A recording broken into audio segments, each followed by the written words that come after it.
How is everyone doing? Welcome back to another episode of The Banker Next Door. I am your host, Dr. Joe Berquist. Today, I wanted to bring everybody an update on FedNow. I got some interesting new statistics on how it is progressing so far in the first quarter of 2025. And I also have an article here that lists out 5 ways that every bank should be considering right now, particularly community banks, in basically how do you get started with FedNow? If you want to get into it, what should you do and what are some of the best practices out there right now? So the first thing I want to do is I want to bring up, so this is the FedNow website, and this is a press release that they had put out here on their first quarter 2025 momentum.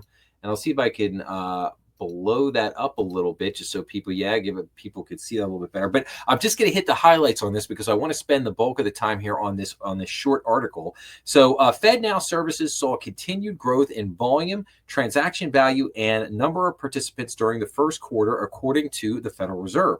The Fed reported that more than 1,300 participating financial institutions are live on the service. Small and mid-sized financial institutions, including community banks, make up more than 95% of participants on the network.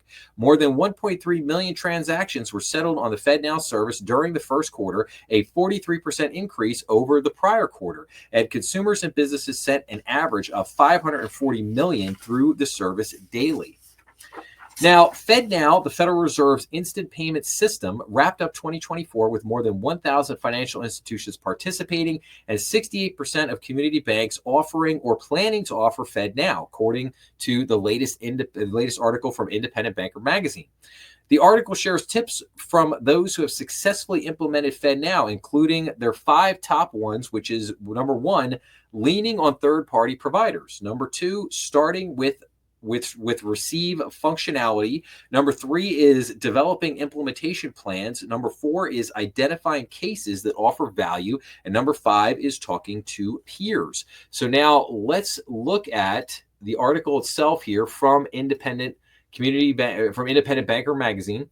And this is titled 5 Ways Community Banks Could Take Advantage of FedNow. So FedNow has solidified its place in the banking industry, and now's the time for community banks to get in on the action. Learn how your bank can ease the instant payment system into its operations. So, and again, we kind of talked about some of the stats here. So according to the 2024 Conference of State Banking Supervisors annual survey of community banks, 68% of community banks either are currently offering 24% or planning to add 44% FedNow in 2025. So if your community bank is gearing up for instant payments, here are 5 tips from those who have successfully implemented FedNow, which launched in July of 2023. So number 1, lean on third-party providers. Outside help can aid implementation for any new technology, and FedNow is no exception. Statistically, 95% of banks are selecting a third-party service provider, says Mark Majeski, Senior Vice President for Faster Payments for Payments FinTech Alacrity. For most banks, the entree into instant payments is the first time they've ever offered a 24/7 payment. So when you look at the organization, it's not structured for 24/7. That's why using a third-party service provider helps. In addition, third parties have set up efficient platforms to onboard and launch community banks on FedNow with ease. ICBA Payments also offers FedNow through a third party. See our sidebar below. We'll take a look at that at the end. Honestly, going live with FedNow Receive was just like a switch was flipped, and it didn't make a lot of impact on our daily operations, said Megan Taylor, head of operations at $208 million asset community Spirit Bank in Red Bay, Alabama. With an established core, it was seamless and pain-free on our side. Number 2, start with receive functionality. Get a taste of FedNow by starting with receive functionality before building toward sending capabilities. Receiving instant payments ensures that customers can get their money more quickly, and it creates minimal risk for your community bank. FedNow still does feel a little uncharted for a lot of folks, says Abhigish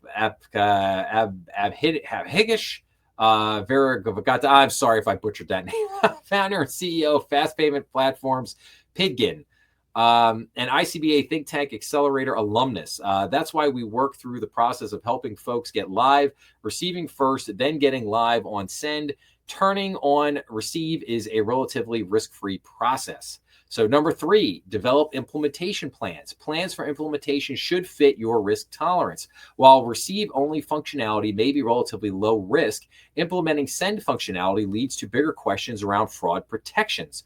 Third-party providers are enabling enhanced fraud systems via application programming interfaces, APIs, that can link up with your community bank's preferred fraud solution.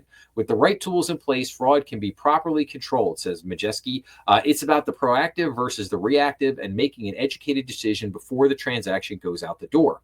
Number 4, identify use cases that offer value. So implementing FedNow brings with it revenue opportunities. To capitalize on them, community banks are taking a hard look at their client base and which customer segments might most benefit from instant payments. Faster payments are becoming the norm, says Susan Allen, Regional Retail Manager and Senior VP at $565 million asset Tioga State Bank. For example, service workers such as drivers and grocery and meal delivery persons often depend on cashing out their payments quickly, Allen continues, and immediate payments provide them that. Customers rely on their banks to facilitate this for them. And finally, number 5, talk to peers. So community bankers who have already gone through a FedNow implementation can provide an insider's perspective on what to expect.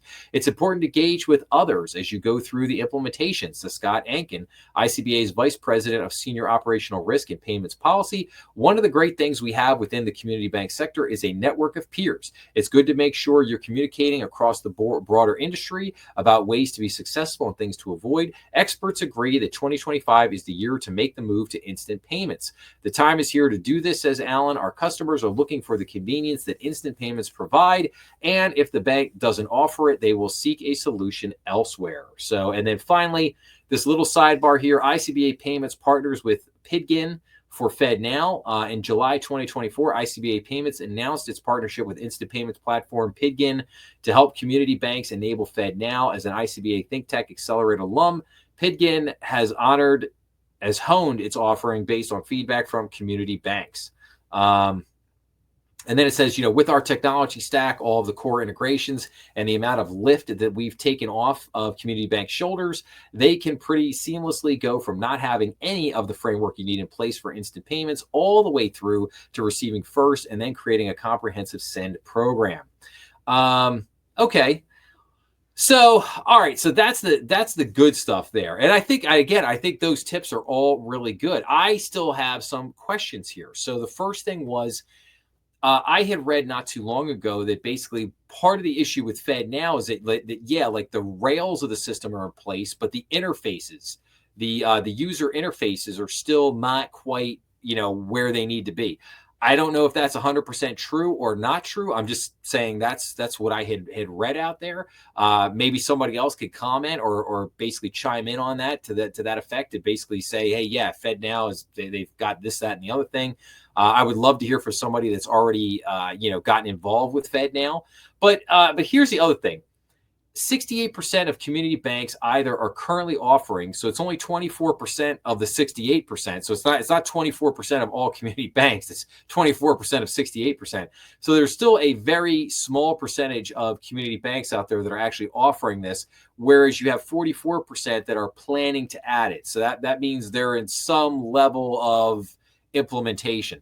So I guess from my perspective, I would say, hey, let those other banks, let them do this, let them work out a lot of the kinks and then kind of see what happens. I mean, obviously, if you have a lot of customers that start chiming in on this, one of the drawbacks to these, instant payments is great. One of the drawbacks is that, once that money's gone and with instant payments, it is exactly as described. It's gone instantly. So you hit that button and you send, you want to pay a business customer, business to business, and you got to pay them $80,000. You hit the button, boom, 80,000 is gone. Oh, wait a minute, you sent it to the wrong account. Okay, now what? Oh, wait, you sent it to the wrong account at the wrong bank. Oh, wait, what? You sent it to the wrong company. Oh, wait, what? Yeah, it's not like sending a check where you realize after the fact that, oh man, we wrote the wrong check to the wrong people. Well, that's okay. We'll just put a stop payment on it, and then we'll just issue the right check. So there are, again, instant payments. It's great because you get the money almost instantaneously.